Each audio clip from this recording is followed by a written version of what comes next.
Hello and good afternoon, CSI135 Section 400 students for the fall 2013 semester at Anne Arundel Community College.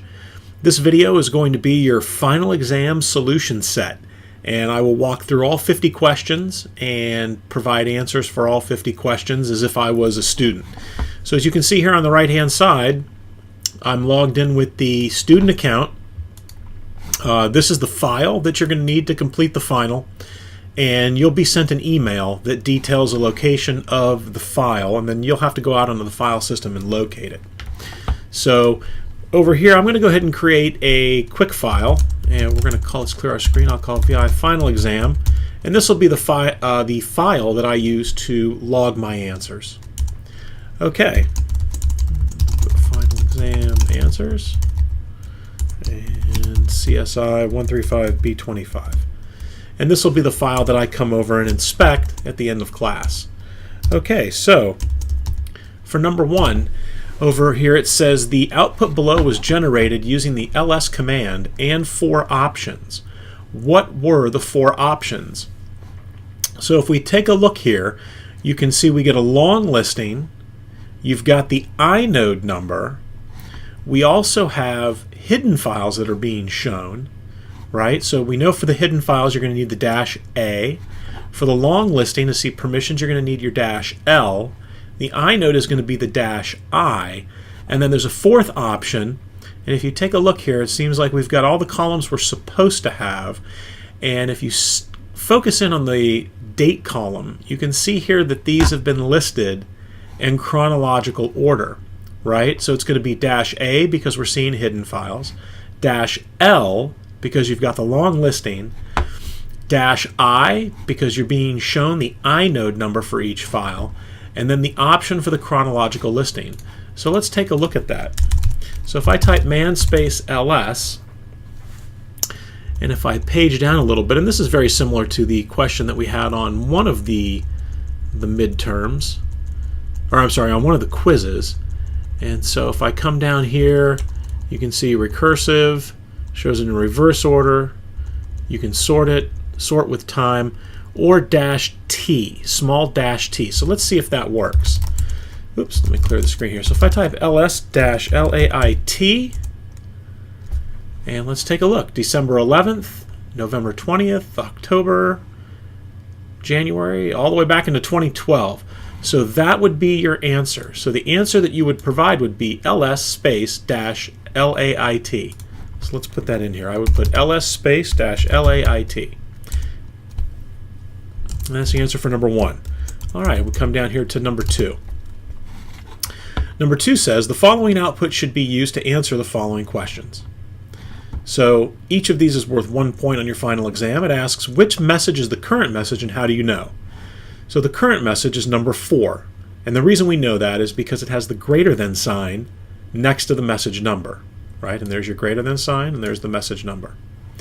It says which message numbers have been saved as files. You can tell which message numbers have been saved as files because they'll have an asterisk alongside the message number in the far left-hand column. So for our example here, numbers 1, 2, and 6 were saved as files. C, if you were to issue the Q command at the ampersand, how many messages would be saved to your inbox file? Now remember, messages that have been saved, that you have manually saved using the S command from the ampersand, that show the asterisk next to them, these do not get put into your inbox file because they've already been saved off as regular files. So the answer to this question would be 4, 5, 7, and 8. And remember, anything with an N means that it is new and unread. If there's nothing here, it means that it's been read during this session and therefore will get saved off to the inbox file. D, if you were to issue the Q command at the ampersand, which message numbers would remain in the var spool mail, and then this is your login ID file. And this is where your email is kept. Now this is different from the inbox. The inbox contains messages that you've already read and have not saved off, whereas the varspool mail and then your login ID file contains email that's currently in your mail file. And so the answer to that would be these two messages here, 3 and 9, because those are new and unread. So let me go ahead and put the answers in here. So I would put in for 2A, I would put message number 4 because of the greater than sign. Whoops. Spotlight was looking around there. Because of the greater than sign. For B, I would put down 1, 2, and 6. For C, I would respond with, saved off to the inbox file, it's going to be 4, 5, 7, and 8. Let me make sure that's right. Yep, 4, 5, 7, and 8, that's correct. And then for D, which messages will remain inside of my mail file? That would be the two new and unread messages. So it would be message number 3 and message number 9. Now, if we wanted to try this and do this during the test, that would be very beneficial because you would be able to actually send yourself a number of email messages very quickly and then read those email messages and try to save off the messages like I have them saved off here, read the specific emails that I've read, and then when you quit, you should receive a message telling you that the messages that are being saved to the inbox have been saved and the messages being saved to your mail file has been saved. So that's the answer for number 2. So for number 3, provide the commands using a pipeline that you could use to produce the following output from the parent directory of your home directory. Now this one tripped up a couple students. Let me get another window open here as the student. This one tripped up a couple students during one of the exams because it's the parent directory of your home directory. So if I type in pwd to see where I'm at, the parent directory is the directory immediately above the directory that I'm currently in. So if my home directory is B25, the parent directory of that is CSI135. So if I type ls on the parent directory, which is CSI135, or the absolute path name would be /u/students/fall2013/CSI135, I can see that basically what's inside that directory, the parent directory to the directory that I'm currently in, is simply a list of all the student directories for all of the different sections for CSI135. And for CSI235, it is for CSI135. So if I type in cd space ... and then type in ls, that is a list of everything in the CSI135 directory. So again, let's take a look over here at the question. So provide the commands using a pipeline that you could use to produce the following output from the parent directory of your home directory. So if I'm looking here, you can clearly see that there's some sort of a reverse sort that's been done and only on students who are in the B section. So what if I were to type in ls, grep on B, and let's see what we get. Okay, so I've got something very similar, and it looks like that would have to be sorted in reverse order, and so let's give that a try. All right, there you have it. So the answer to the question would be ls, pipe to grep on the letter B, and then sort -r, because you're doing it in reverse order. So that would be your answer for number 3. All right, number 4 says there is a file located in the following directory, and then it lists out the directory. It says your task is to use the Linux utilities that we've discussed so far to produce a list of the colors that are listed in the file, 10,000 colors for you. You only need to list the name of each color one time in your answer. All right, so we know the directory where this file is at. So let me copy that. So I'm going to cd into that directory, hoping that it exists, and it does. And let's see what's in there. And right now there is no file in there. So let me go ahead and I'm going to put that file in there right now. Give me 1 second. Find dash name.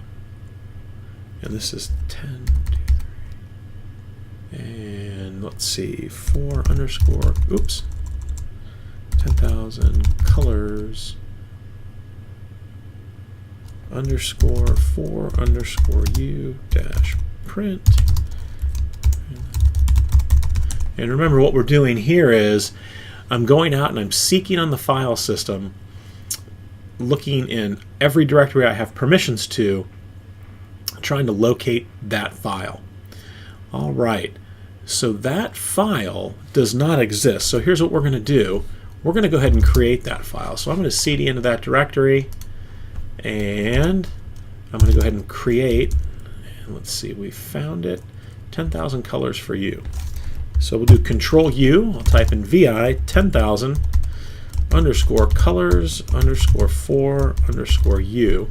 And now I'm going to place the colors in the file. And I'll show you, this will actually show you how that file gets created. Okay, so that's correct. It's 10,000 colors for you.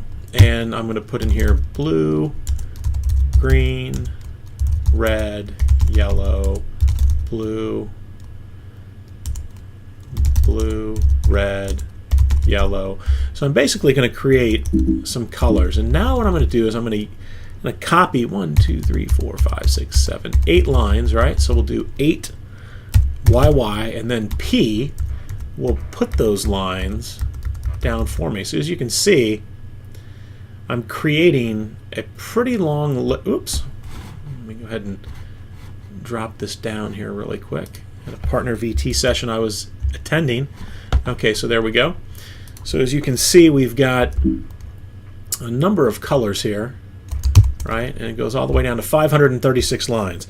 So if I'm in the first line and I type 500 YY and then P, it's simply putting 500 lines at a time down, right? And so I think we're probably at about 10,000. So let's go to the last line. So if you type in Shift G, that takes me down to the last line, and sure enough, as you can see here, we've got 25,536 lines. So what I'm going to do is I'm going to go to line number 13,576, and I'm going to open it up right here, and now I'm going to place in, and this is the one color that will only appear a single time in the file, and we're going to make it magenta. All right, so the file has been saved. Whoops. So that file has been saved. Let me clear my screen. So as the student, type ls-lai, right? So there's the 10,000 colors for you. And so the question is asking you, you only need to list the name of each color one time in your file. So the way to do that is I could type in sort space dash U, right, on 10,000 colors for you. And there you have it. Now another way that you could do this is you could cat the file, right? You could pipe it to sort, and then you could pipe it to unique. And let's see if we get the same thing. We certainly do. So that's two different ways that you could do it. Obviously the first method, when you just simply sort dash U, it's going to sort it and then remove all duplicate adjacent copies of any of these names here, any of the colors. Or you could cat the file out, pipe it to sort, and then pipe it to unique. And again, personal preference, right? It's going to result in the same answer. So I'm going to go ahead and I'm going to copy this, and that is our answer for number 4. So I'm going to go ahead and do paste and clean this up a little bit here. Do that. There we go. And move that guy down and that guy down. Okay. So now we're on to number 5. And in fact, let me save this to make sure that if I get disconnected for any reason, I don't lose all my work. All right. Number 5. There is a file located in the following directory. It's called temp quiz 1. All kinds of stuff going on there. So let's cd over to this directory. Type in paste. All right. LAI. Okay, so there's no file here. So again, whoops, we want to bring up, there we go. So there is no file here, so it says, and I can apologize. Okay, so it says your task is to provide the phone number for the individual Johnny Geek Squad listed in the file NSA eavesdropping list. So let's create that file here as the instructor. So I'm going to cd into that directory myself, right? I'm going to type in vi nsa underscore eavesdropping underscore list dot, oops, well, we're gonna create that. We're going to compress this file that we're creating here. So I'm going to type in vi, and we'll just put in a list of individuals. So we'll put in, whoops, excuse me, let's get in here. So we'll do Bob Smith, and we'll say that Bob's number is 443-221-2345, and then we'll say Susie Q. Her number is 410-451-2332. Then we'll say Jim Doe, and he'll be 707.546.5483. And again, very similar, right? So I'll type in 3YY and then just hold down the P key. And as you can see, it just simply drops those same 3 lines in. And once I've got a pretty nice sample size of lines, I'll go to the last line. You see 231. I'll go to the first line and I'll type in 200YY and then just hold the P key down. And every time you see the screen flashing there, it's dropping 200 additional lines in. All right, so let's see where we're at right now. So if I go Shift G, 15,831 lines. All right, so what I'm going to do is I'm going to go right up about halfway, so 7,345. And so it'll be right here that I drop in Johnny Geek Squad. And we'll put his number in as, let's see, how about 240, whoops, .240.2400. Okay. So there, our file's been created. So now what I'm going to do is I'm going to bzip that file. So if I do bzip2-v for verbose on NSA eavesdropping list, it's going to go ahead and compress that file, and you can see that it saved us 99.91% in size. So now that file is only right around 312. It's actually 325 bytes, right? So not too large, okay? All right, so as the student, your objective is to get into that directory, and there's that file. So let's try this. If you do bzcat on that file, will it work? It certainly does, okay? So if you do bzcat and then you pipe it to grep, and you're going to grep, and let's do -i, who knows, maybe it's not capitalized, on Johnny. Oh, whoops, I apologize, I left out the name of the file. So bzcat NSA eavesdropping list, and there you go. So the answer would be that this is Johnny Geek Squad's phone number, and that's the answer for number 5. So let me put that in there. Okay, number 6. So number 6 asks you, what is the inode number of the last utility? And the name of the utility is last, not the ultimately last utility that was put on the system, but the utility last on the class system, vader.aacc.edu. Let's take a look. So I'm going to type in which last, and you can see it's user bin last. So if I type ls dash, and I'll do li on user bin last. And as you can see, the inode number is 3258035. All right, so I'm going to copy that. I'm going to drop that right here. And so that's your answer for number 6. So let's take a look at number 7. So number 7 says, who was the original author of the man utility? So if I type in man space man, so I'm basically pulling the man page up for the man utility.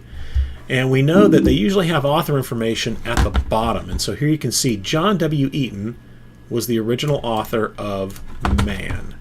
And so that'll be my answer for number 7, John W. Eaton. And then number 8 is asking the user TPB, which is my faculty login ID, logged onto the class system vader.aacc.edu back on Tuesday, December 3rd. At what time did that session start?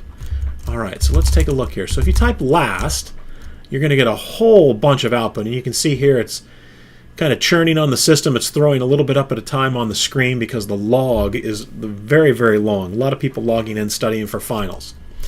Now, to shorten that up, if I grep on TPB, I'll see all of the lines for the user TPB. So we're looking for the one on December 3rd, and you can see it's right here. But what you could have done as well is you could have grepped on December. Whoops, sorry. Could have added grep on December, and then it would have only shown you the... Actually, there's only December logins for me right now. So let's see if grep on... Oops, apologize there. Let's see.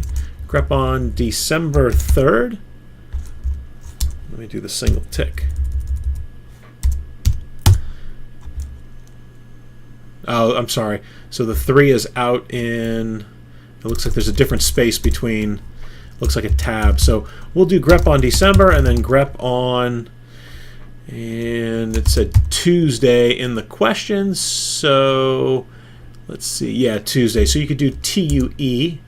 Right, and so there you go. And that would narrow it down for you. So you can see TPB was logged in Tuesday, December 3rd, and that started at 8:18 in the morning. So let me go ahead and grab that, and we're going to copy that, and that's your answer for number 8. All right, and then number 9 is asking you, there is a test user configured on the class system vader.aacc.edu as part of the course CSI135, Section A. What is the real login ID associated with that test account? And you get a little hint here. It says use the Etsy password file. So let me go ahead and clear my screen. So if I cat the Etsy password file and I grep, and we'll do a -I on test and see what we get. So there you go, CSI135-400, and the login ID is A25, and that is the test account that we're talking about. So it asks you for the real login ID, and so the real login ID is CSI135A25. So that would be your answer for number 9. Whoops, let me paste that in there. Okay, and all right, number 10.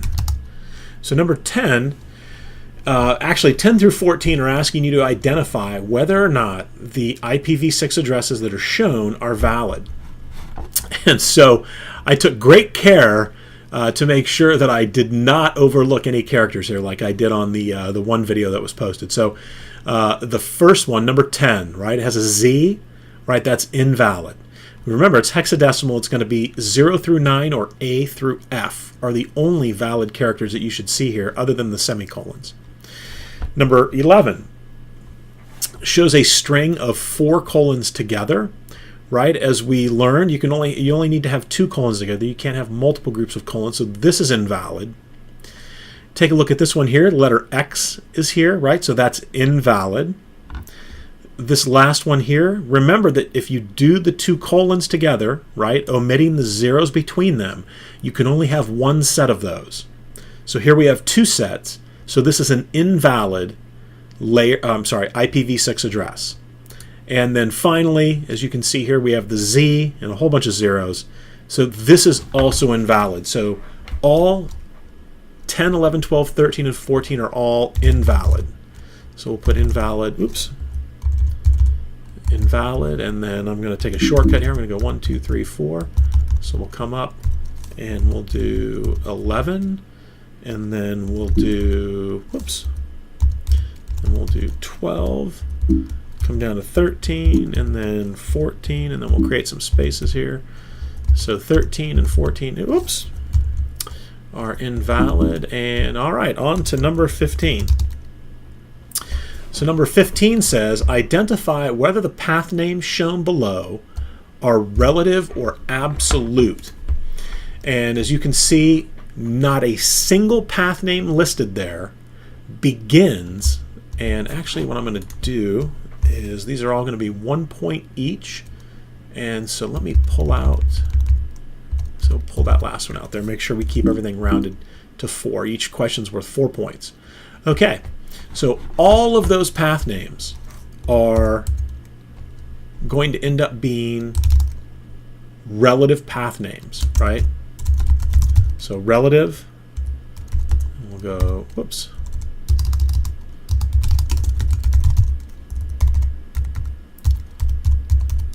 All right. So those are all relative path names. So number 16, provide the absolute path names to the following files on the Vader system, 1 point each. And so this is to get you to utilize you should have created a function, and let me see if I actually have that function. No, I never did create that function with this account. I think I did my faculty account. So you could have created a function with the find command, but I'll just run that command a few times. So it's find. We're going to start from the root directory. We're looking for the file with the name Raiders of the Lost Ark, and we're going to print out anything we get. And the 2 greater than / dev / null, remember, that's going to send any error messages that we would get. And let me show you what that looks like again. So as you can see, there's a lot of directories that as a student I don't have access to. And so what's going to happen is I'm going to be presented with an error message on every single attempt I make to access a directory where I do not have permissions to read the contents of that directory. And so I'm going to short circuit this here because this could run for a while. And let me do Control C.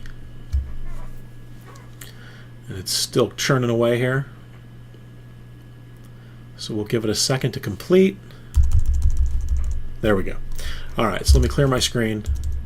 All right, so in order to avoid that, and as you can see, we definitely want to avoid that, you can use the 2 greater than, right? And what that means is that says send all standard error, redirect standard error to the dev null file, which is simply a black hole, right?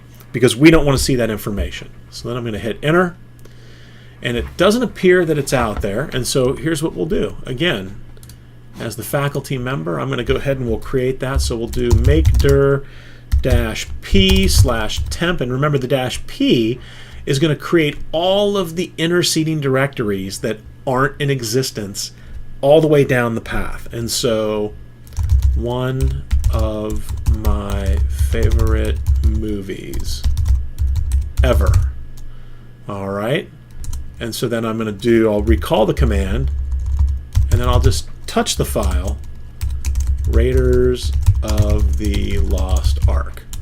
All right, so now let's rerun that command over here, and let's see what we get. We should have it return back with, let me make sure I didn't spell anything wrong, Raiders of the Lost Ark. As name, and it can't see it. And let me change permissions on that path of directory. So chmod 755. Well, it should be 755. Let's take a look. So if I go into temp, let me cd into this directory here. Let's see what we've got. All right, did I misspelt it? Okay, so that is that's a showstopper right there. So Raiders of the Lost Ark. Oh, I apologize. Hold on. I'm going to get the misspelt version in here. So move Raiders of the Lost Ark to Raiders of the Lost Ark. There we go. Now when we rerun this command, there you have it. So the absolute path name to the Raiders of the Lost Ark is right there for number 16. I'm sorry, 16A. All right, so let me come back. I'll backtrack here. And let's put A. All right, and then B. So the ifconfig utility. So let's run that again. And I'll just simply change the name to ifconfig. Ifconfig, right?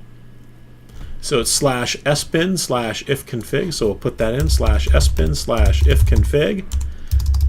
All right, and then C is traceroute. So let's do which traceroute, and that's in /bin/traceroute.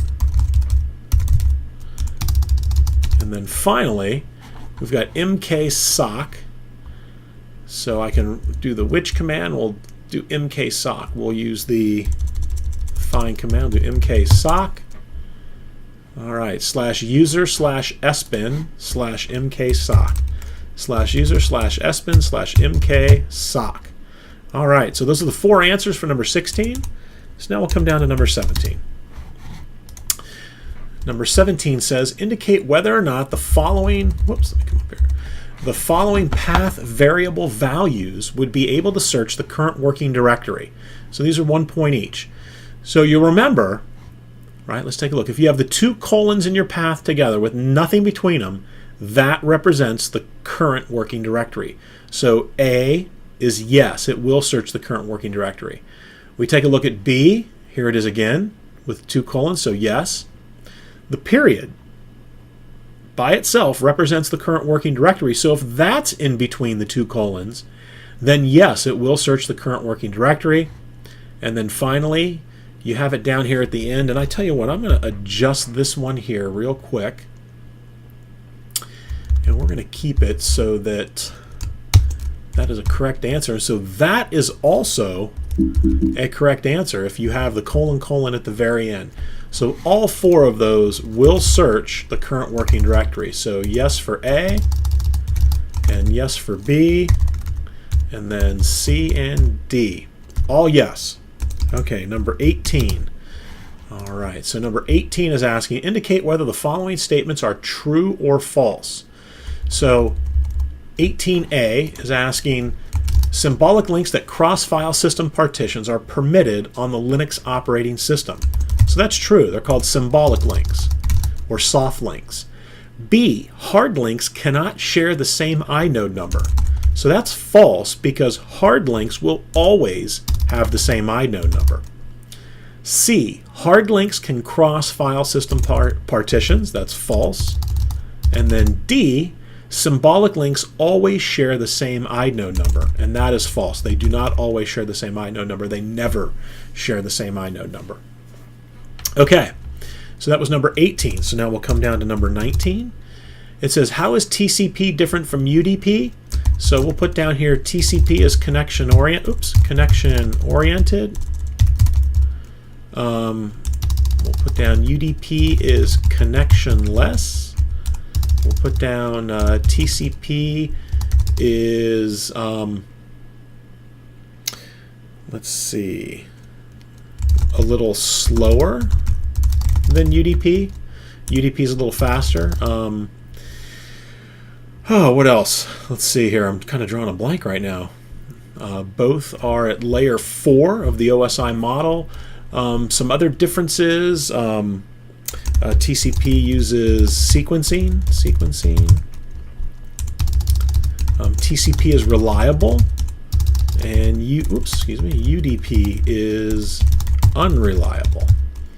All right, so those are some of the main differences that we talked about during class this semester. All right, number 20. What class are the following IP addresses? All right, so if you'll remember, anything up to 128 is going to be class A. I'm sorry, 126 is going to be class A. So 191 is definitely class B. And then we've got 139. That will also be class B.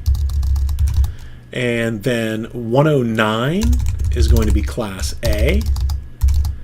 And then 16 would again be class A. And quick correction here. Sorry about that. So that's class C. 191 is class C. 139 is also class C. And 109, I apologize there. Looking down at previous answers from previous tests. All right, and 16 is class A. Okay, so number 21. And we've got, which of the following IP addresses cannot be routed on the public internet? So in other words, which of these addresses are private IPs that are part of the RFC 1918 standard? And so if you look at the first address, 72.16, is that a private IP address? No, definitely not. Whoops, so we'll put in here, no, it cannot be. Well, we'll say yes, we'll say yes, it can be routed. All right, and then we'll get to B. So 12.168.1.2, yes, can be routed. I'm going to save this here. All right, and then C, number 21, 10.55. So no, cannot be routed, right? So 10.0.0.0/8, right? That entire subnet, class A, cannot be routed on the public internet. All right, and then the last one kind of gave away the last one there. The 10.255, no, cannot be routed. Okay, so those are your answers for number 21. For number 22, it says, who is the administrative contact for the yale.edu domain? So if I use whoisyale.edu, and we'll come down to the administrative contact, it's George, and so I'm going to copy his name there, and then paste it right there. All right, number 23 is asking you, who should you email bug reports to regarding the Linux utility uptime? All right, so let's take a look at the man page for uptime and see what we get here. Come down to the end, so it says, please send bug reports to Albert. All right, so that is your answer. You had to use the who is utility to get that answer. Number 24 is asking you, what port or ports do the following protocols use? So 1 point each. So DNS is 53. And again, it's asking the port, not the protocol. Kerberos is 88. And FTP, and this is the one that falls under the multiple ports, so it's 20 and 21. One for data and one for control traffic. And then, whoops, a short one there. HTTPS is 443. Okay. So number 25, which file on Vader, on the Vader system, controls the selection of DNS servers used for name resolution? And if you remember, let me clear the screen here. If I cd into the etc directory, if I cat the resolve.conf, this file here provides not only the search order for domains, but also the 3 name servers that I would use to resolve DNS. So if 192.168.0.31, let's say that system had crashed, then I would fall back and use .32 when I'm on the system Vader. So the file is etc resolve.conf. So number 25 is etc resolve.conf. Number 26 asks, who is the technical contact for the aacc.edu domain? So again, who is aacc.edu? And we're looking for the technical contact. It's Mr. Kramer, who has always been outstanding in terms of support when I've forgotten my password between semesters or between years of teaching. All right, number 27. What are the numeric permission values for the following directories and files? And these are a half point each.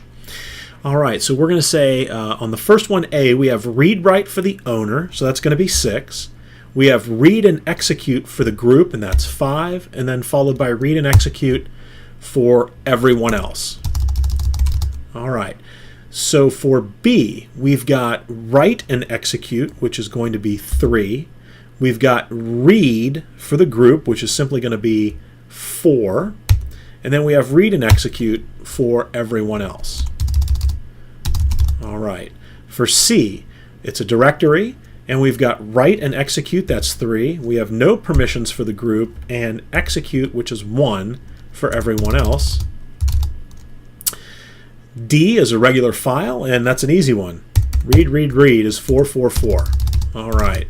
So E, we've got a directory. It has read, write, and execute, so the full complement of permissions for the owner, which is 7.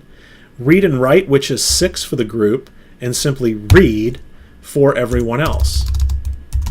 And come down to F.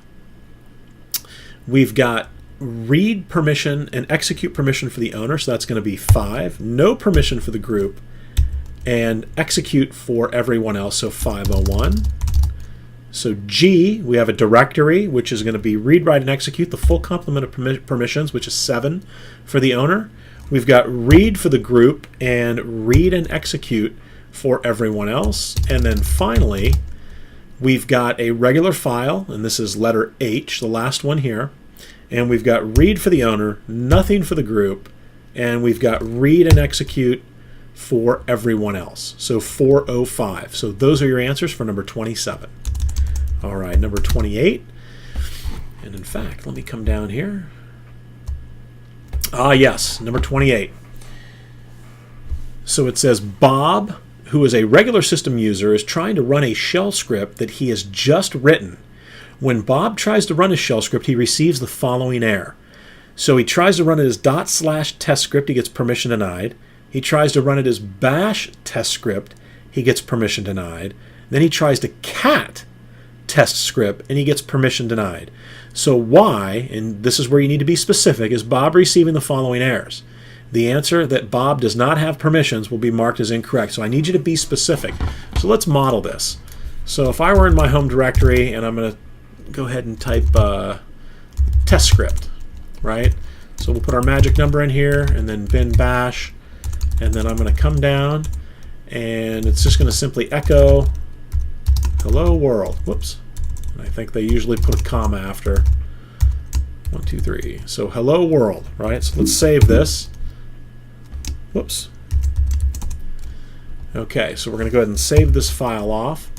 So if I type ls-l on test script, you can see here that the read permission has been taken off. It's got write and execute across the board. So if I do a chmod, and we'll put in here 400.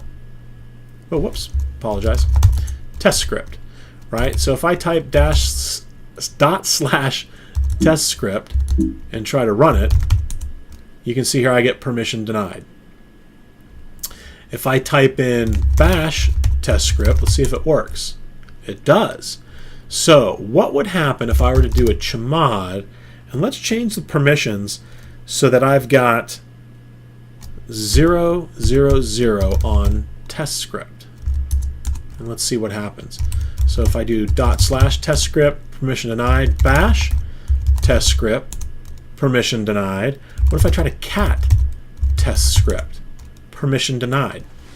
So what we're trying to do here is we're trying to see which permission is it that would result in those 3 errors. So if I were to give myself write and execute, so 3 and let's say 7. So I'll give everyone in the group full permissions and everyone else who's not the owner and not the group full permissions, but I'm only giving myself, I keep forgetting the file name, only giving myself write and execute permissions. And let's see what this looks like. So I'll type in ls-l on test script. And there you go. You can see I do not have read permissions. So without read permissions, and I have execute though, right? So if I type /test script, even though I have execute permissions, as you can see, I can't read that file. So my shell, I can't interpret that file because I can't even read it. So I get permission denied. Type in bash test script, it won't work. What if I try to cat test script? It won't work. So the answer that we're looking for here is that the reason Bob can't execute it, there must be no read permissions for Bob. And let me make sure I get that right. For Bob, who is the owner. So that's your answer for number 28. All right, let me go ahead and slide down here, pull up the next set of questions. So number 29 says, based only on the output below, provide the list of options that were used with the last utility. And this output has been truncated, but everything that you need to answer is here. And this was one that, probably one of the most missed questions of the semester. And so if I were to just simply type last and hit enter, you can see how the columns all line up very nicely, right? So let's take a look at this output over here. I'm only seeing, and we'll compare it. I'm seeing the IP addresses out here, and you can notice right over here, we see some IPs if they're inside the network, but anything coming from outside the network, and these are Comcast or Verizon, right? 68 is typically a Comcast IP, I believe. So you can see that we've got all these IP addresses out here that are not being resolved. So we've got the usernames, right? The IPs aren't being resolved. If you look at our usernames over here, you'll also notice that it shows both digits in the login ID, and here it does not. So that last digit, if there are 2 digits in the login ID, that last digit is being truncated off. So we can see immediately we want to resolve IP addresses so that we only see the IP addresses. We don't want to see the fully qualified domain names. I mean the fully qualified domain name IP format, right? We don't want to see that like C68 dot whatever. We want to see simply the IP address, and we want to make sure that we're getting the full user ID. So let's take a look at the man page for last and see what some of these options are. So let's see, display the host name. So -I, so it says it's like -D. It displays the IP of the remote host, but it displays the IP number in numbers and dots notation, so dotted decimal notation. So -I is probably one of the options we're looking for. And here we go right here, -W, display full user and domain names in the output. So let's see what that looks like. So let me clear the screen. So if I type last-IW, certainly different than the output we had before. As you can see here, all of the IP addresses are being shown, and only IP addresses are being shown. I'm clearly seeing login IDs where the login ID has 2 digits, 2 numerical digits here at the end of the login ID. It's no longer truncating that off. All right, so our answer for that would be last space -IW. All right, number 30. Whoops.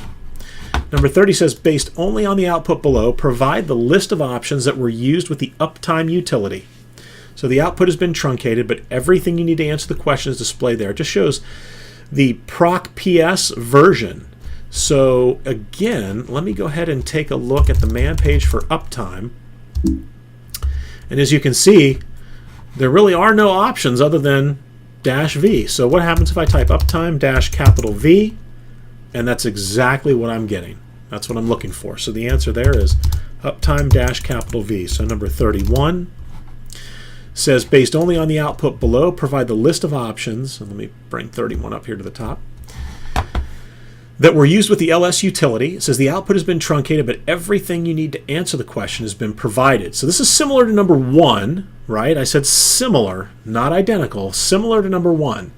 So if you look here, you can see that something is missing. We've got the inode numbers, we've got our permissions, we can see the number of links to the file, you can see the owner of the file, the number of bytes in terms of size for each of the files, whether it's a directory or a regular file. Then you've got your date, and as you can see here, we go October, and we are kind of stepping back, aren't we? And then we drop into 2012, 2013, and then we are seeing some hidden files. So this is similar but not identical because something is not there. And what we notice right away is we see the owner of the file, but we don't see the group association with each of these files. So if I typed ls-lai, you can see I've got all kinds of files in here, but in addition to the owner, it shows me the group, right? Now, the files are also sorted in order of modification. So ls-lait is going to show us what we want to see, except we've got to figure out how to handle keeping the owner but suppressing the group. And so let's take a look at the man page for ls. And interestingly enough, you can see right here -G when we're talking about the group.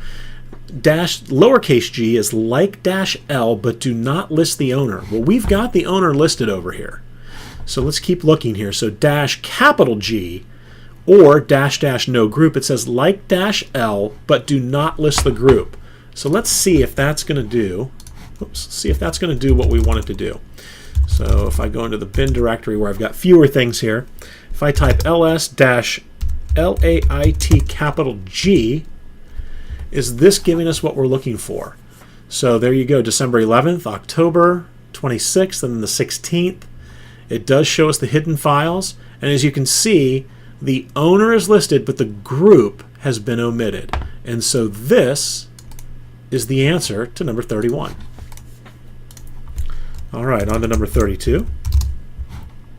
Number 32 says, based only on the output below, provide the list of options that were used with the who utility. So if I type in man who, and let's see what we've got here. So if you look at some of the options, that -H says heading. So print line of column headings. And so let's see what that looks. I'll clear it. I'll type in who -H, and sure enough, that prints out the headings for us. So the answer is who -H for number 32. For number 33, It says, which other utilities would I also want to look at if I'm interested in the capabilities and options of the Linux utility traceroute? So if I were to type in man on traceroute, and let's see what it says down here toward the bottom. So it shows some other information. Oops, let me slide to the top. So it routes packets across, and we'll take a look at some of the information in here. Additional notes and options. Description of the processes.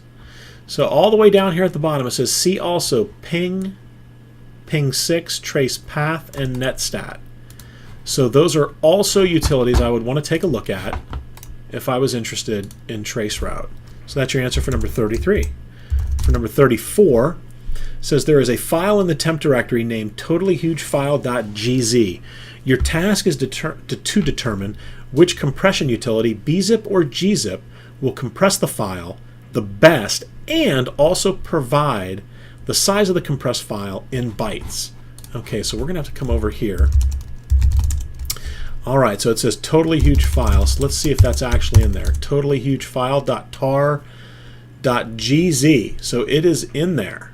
And let me go ahead and update the name of this file here. So totallyhugefile.tar, and I think we changed it throughout the semester, .tar.gz. So here we go. So I'm going to go ahead and do an ls on it, and it's there, and I'm in my home directory right now. So I'm going to make a directory called number, and what number is this one here? 34. I'm going to, oops, I'm sorry. See, it's number 34. Make dir 34. All right, so if I cd into 34, I'm going to copy /temp /totallyhugefile.tar.gz right here. So let's do a long listing. So when that file is gzipped, the size is 17,576 bytes. So let me do a gzip-d. I'm going to decompress it, and then I'm going to bzip. Oops, I'm going to bzip to it. We'll do -v on totallyhugefile.tar. So you can see it saved 84%, about 85%, and out was 16,975 bytes, right? So the bzip utility clearly did the better job, and that is the size of the compressed file. So the answer for 34 is bzip2, did a better job at compression, and the size of the compressed file was, I'll paste that in there, 16,975. All right, so number 35 says, based only on the output below, provide the list of files that would be matched. Whoops. Provide the list of files that would be matched if the following ls commands were to be run. So here's your output in this directory, right? You see, you've got a lot of weird looking file names here. And these are the ls commands using some of the shell special characters. So the first one is the $?period asterisk is going to match 2 of any character followed by a period followed by 0 or more of any characters. So all that's going to match is going to be the $?period, $?period, which is that first file listed there.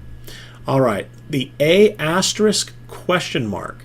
is going to match the letter A followed by 0 or more of any character followed by a single character. And so what you should do for this one, or what you should have done on the exam, was go ahead and make a directory, and this is number 35, cd into that directory, and simply touch these files to create them. Dot, ? Dot. You could do touch. I'll have to put this a star 23, and as you can see, it's creating these files for me. So I'll do touch A, touch AA, touch AAA, and we'll do 4 A's and then 5 A's, right? And then we're going to touch dash 1, 2, 3 RF. Let's make sure it's creating everything. There we go. And then touch dash, and we'll do dash RF asterisk, and let's make sure everything is there. All right, so let's take a look up here. Okay, so there you can see all of the files have been created, right? Just like over here. So you could actually test dot asterisk, and see for 100% certainty what it's going to match. So ls a asterisk question, oops, sorry, syntax error there, backspace question mark. So it's going to match A, 3 A's, 4 A's, and 5 A's. And so that's going to be your answer for for letter B, right? All right, so C is trying to match ls dash dash dash question mark asterisk. And so that is simply going to match these files here. And the reason it matches here is because, remember, it's going to match the dash followed by any two characters, right? In this instance, it's R and F. Over here, it's dash and dash followed by anything. So that's your answer for C. And finally, D is LSA question mark. It's only going to match AAA, right? All right. So let's move on to number 36. It says, based only on the output provided below, and this is another question to test you on email, provide the answers to the questions about the mail utility. So 36A, which message is the current one and how do you know? It's message number 3. For B, it says, which message numbers are new and unread? That's going to be 4 and 7. C is asking you which message numbers will remain in your inbox file if you quit with the Q command. That's going to be 2, I apologize. So remaining in the inbox file is going to be 2, 5, and 8. So 2, 5, and 8. Whoops. I'll do this in a minute here. And oops. And then it's asking you finally which message numbers are going to remain in your mail file if you were to quit. And that's going to be 1, 4, and 7. So 1, 4, and 7. Okay, that's your answers for number 36. For number 37, it's asking you identify the following as either absolute or relative path names. So A is relative, because that's the parent representation of the parent directory, the dot dot. The dot represents your current working directory, so that's relative. Remember we said the tilde represents the absolute path name to your home directory. And then D is just the /. It's the root directory, but it is absolute. So those are your answers for number 37. Number 38, and let me save this file to make sure that I don't lose any of my work here. Number 38, are the following true or false? Linux stands for Linus is not Unix. So we know that that's false. And oops, let me go back here. So A, we know that's false.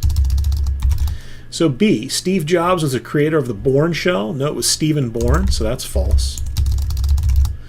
C, pound bang is referred to as a comment when it appears on the first line of a shell script. That is also false. That's the magic number, right? That precedes the absolute path name to the shell you wish to have that script executed with. D, the only difference between symbolic links and hard links is that hard links can span file systems. We know that that's not true. So remember, hard links cannot span file systems. Symbolic links or soft links can. Hard links share the same inode directory. Same inode number, and symbolic links do not, right? And there's some other differences as well from a previous question we've already discussed, but that is also false. So all of those are false. All right, so we're almost done here. Number 39. What are the names of the bash shell customization files in your home directory and the 2 files that we have modified this semester? That would be the .bash_profile and the .bashrc. Number 40. Based only on the output below, provide answers to the following questions. So A would like to know, who is the owner of the file with permissions of 513? So if we come up here, we can see right here who's got permissions of 5. So there's 5, right? 5, 1, and 3. And so the owner is TPB, which is my faculty account. And what group is assigned to the file with a size of 25 bytes? So there it is right there. It's the student group. So it's the student group. And then C what are the file permissions, the numeric value on the file stuff? And so stuff is that last file there, and it looks like it's 4,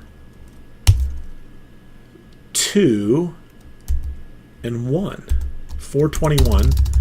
Oops. And then D is asking, what are the directory permissions, the numeric value on the directory projects at the very top? And it's 755. So 755. All right, number 41 says, what is your UID number? It's not your login ID number, and you need to provide the actual number. So if you remember, the UID is in the Etsy password file. As you can see here, the UID is the third field in the Etsy password file. So in order for me to get that, let me go ahead and stop this command here. I could cat the Etsy password file, right? I could grep on CSI135-400. We'll take a look at my student account. And it's clearly 4032. If you only wanted to see that information, right, I could then use awk and print, whoops, $3, the third field. And in this case, the first field is my login ID. The second field will be an X, which is the password field, and it's the actual encrypted passwords kept in the Etsy shadow file. But the UID, which is 4032, is the third field. The group ID follows that, so we'll put 4032. Number 42, it says how many fields are there in the Etsy password file per user, and what is the field separator? So there are 7 fields, and the field separator is the colon. All right, so that's your answer for number 42. Number 43, it says, what is the plan for user CSI135-400? And for that, we would use the finger utility, CSI135-400. And the plan says, I am most definitely going to fail the midterm. All right, so I'm actually going to change that. And let's see, I'll VI the .plan file. And I am most definitely going to, we'll change this, pass the final exam. So that will be the new plan. So remember, the .plan file in your home directory is where you keep your plan. So if I run it again, you can now see I am most definitely going to pass the final exam. So that will be our new answer for number 43. So I'll paste that in here. Okay, number 44. It asks, what is the UID for the user RHS? And that is Mr. Seabrook. So if I cat the Etsy password file out and grep on RHS, it is 103. He is definitely one of the first users ever on the system. Number 45. Number 45 says, what are the permissions in numeric form on the following faculty directories? So as the student, I need to get down to the /u/faculty. And if I type in L, which I have aliased out to ls-lai, I can come down here and I can get a look at some of these directories. So WP Bryson, permissions are 711. So let's see here. I'll make sure I keep track. So we'll do 711. And then we're going to look at MKR. MKR is 700. So 700. And then we'll take a look at DJH. So we see DJH is 755. So do 755. And TLC is 711. So also the same as WP Bryson, 711. All right, number 46. What is defined as the default standard output the majority of the time? And so default standard output is the screen or the terminal. All right, number 47. What is defined as the default standard input? And that's the keyboard. Number 48. How many days has the class system been up and operational? And that is the uptime utility. So 406 days. So we'll put in here 406 days. Whoops. Number 49. In which version of Unix did the ping command first appear? You're going to want to revert back to the man pages on ping. And let's come down here, see what we've got, see what information it gives us.